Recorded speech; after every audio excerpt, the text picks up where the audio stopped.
সুপ্রিয় দর্শক, ঘরে থাকা কয়েকটি ফল দিয়েই আজকের রেসিপিটি আমি করে দেখাচ্ছি। আজকের এই রেসিপিটি প্রচণ্ড গরমে আপনার জন্য ভীষণ সহায়ক হবে। আশা করি এটি আপনার কাজে আসবে।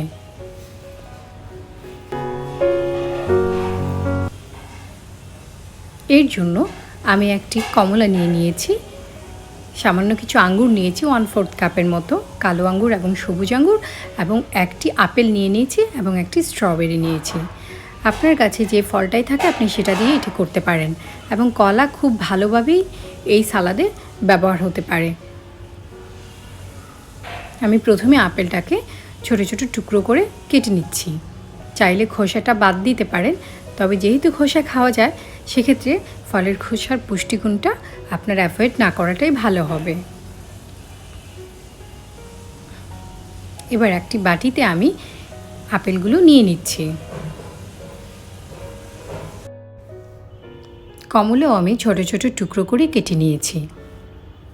আপনারা চাইলে উপরে যে স্কিনটা আছে সেটাও বাদ দিতে পারেন, তবে আমি ঝটপট খাবার বানানোটাকে বেশি প্রেফার করি, তাতে করে বারবার বানানোর আগ্রহ থাকে, তাই আমি উপরে স্কিনটা সহই কেটে নিচ্ছি। শুধু বিচিটাকে আপনারা বাদ দিতে পারেন। এবার আমি এগুলো মিক্সিং বলে তুলে নিচ্ছি।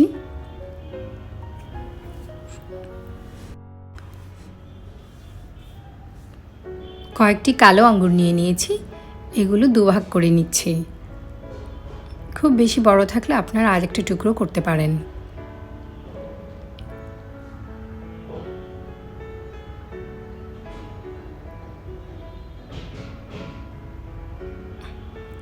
মিক্সিং বলে ওগুলো রেখে দিলাম।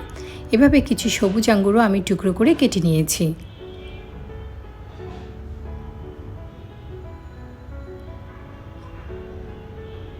বেশ কয়েকটা কালারের ফল হয়েছে। আপনারা চাইলে এখানে কলা, নাশপাতি বা অন্যান্য পছন্দের ফলও দিতে পারেন। এবার আমি 3 টেবিল চামচ টক দই দিয়ে দিয়েছি।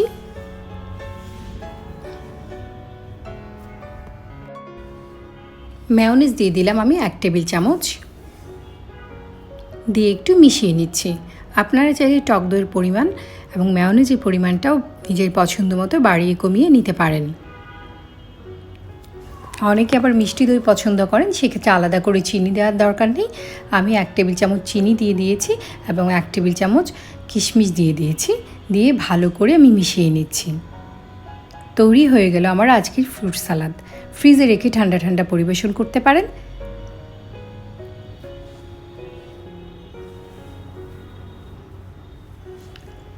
দুপুরে কিংবা বিকেলে অথবা রাতে আপনারা যদি এই ফ্রুট সালাদটা খেয়ে নেন, আশা করি আপনাদের লাঞ্চ বা ডিনারের কাজটাও হয়ে যাবে এবং শরীর স্বাস্থ্য দুটোই ভালো থাকবে। আমি একটু টেস্ট বাড়ানোর জন্য এবং সুন্দর করার জন্য এখানে আইসক্রিম ব্যবহার করছি। আপনারা চাইলে এটা অ্যাভয়েড করতে পারেন। একটু স্ট্রবেরি দিয়ে আমি একটু সাজিয়ে নিয়েছি। এটা আপনাদের পছন্দ মতো সাজিয়ে নিতে পারেন। আমার আজকের রেসিপি যদি আপনাদের ভালো লাগে, আপনাদের উপকারে আসে, আমার চ্যানেলটা সাবস্ক্রাইব করবেন আশা করি। লাইক, শেয়ার এবং কমেন্ট করে আপনাদের মূল্যবান মতামত আমাকে জানাবেন। আর পাশে থাকা বেল আইকনটা ক্লিক করে দিলে আমার ভিডিওগুলো সবার আগে আপনি পেয়ে যাবেন। খাবেন যখন ভালোটাই খান, রান্না হোক আয়ের মাধ্যম। আল্লাহ হাফেজ।